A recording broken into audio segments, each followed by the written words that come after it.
টাঙ্গুয়ার হাওর বাংলাদেশের উত্তর পূর্ব অংশে অবস্থিত সিলেট বিভাগের সুনামগঞ্জ জেলার ধর্মপাশা এবং তাহিরপুর উপজেলায় অবস্থিত এক বিশাল জলাভূমি এই টাঙ্গুয়ার হাওর।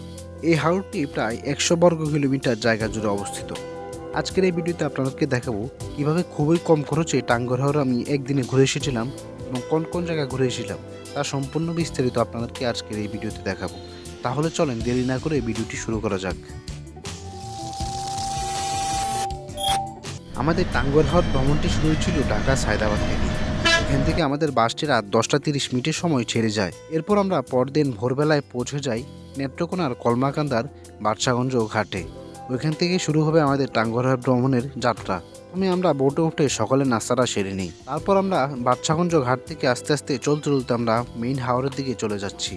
আমি যেদিন গিয়েছিলাম ওই দিন সকালটা ছিল একটু মেঘলা। দেখতে পাচ্ছেন এখনো আকাশে কোনো সূর্য ওঠেনি, কিন্তু তখন সময় বাজছিল প্রায় 6টা। আমরা যখন মেইন হাওরের দিকে প্রবেশ করছিলাম তখন থেকে আবার গুম গুম করে আস্তে আস্তে বৃষ্টি শুরু হয়েছিল। আর যখন হাওরের ওয়াচ টাওয়ার দিকে পৌঁছে যায় তখন মোটামুটি বৃষ্টিটা একটু থামছিল। তখনই আমরা আমাদের বোট থেকে নেমে ছোট একটি নৌকা ভাড়া করলাম।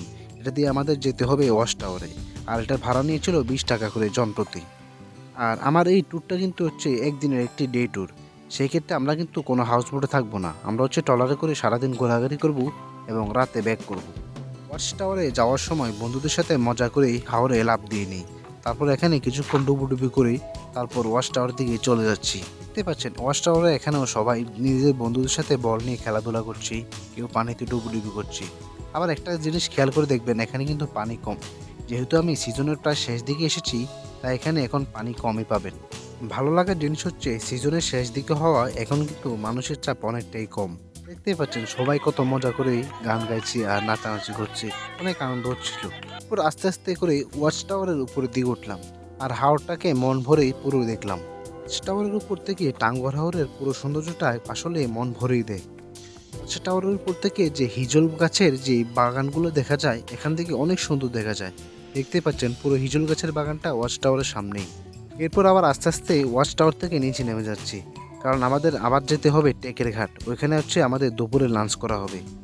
ওয়াচ টাওয়ার থেকে নেমে এখন আবার নৌকে উঠে গেলাম। তারপর আমাদের যেতে হবে আমাদের যে মেইন বোট ওইটাতে। এখন যেতে যেতে যে মাঝি আছে ওই মাঝি তো আমাদেরকে সুন্দর সুন্দর গান শোনাচ্ছিল, তো মাঝির গানটি একটু উপভোগ করলাম।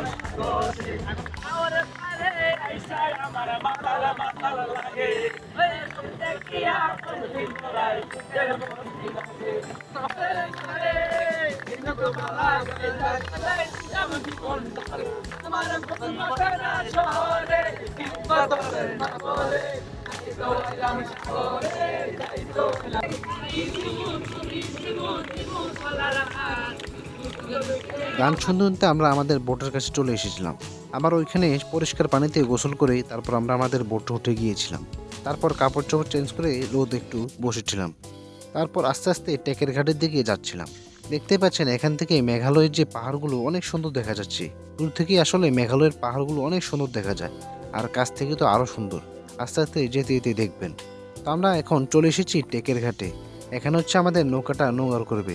তারপর হচ্ছে আমাদের যে মেইন স্পটগুলো ওইগুলো ঘোরাঘুরি শুরু হবে। এর ঘাটে পৌঁছে আমাদের দুপুরে লাঞ্চ করলাম এবং যেহেতু শুক্রবার ওই দিন জুমার নামাজ পড়লাম। তারপর হচ্ছে একটি বাইক ভাড়া করলাম আর বাইকে চলে গেলাম লাকমাছড়া ঘুরতে। লাকমাছড়া থেকে আবার যেতে হবে হচ্ছে বারেকেটিলায়। তারপর আমরা শেষ করবো হচ্ছে নীলাডিলাকে। এর ঘাট থেকে মাত্র 3.5 কিলোমিটারের রাস্তা হচ্ছে এই লাকমাছড়ার রাস্তা।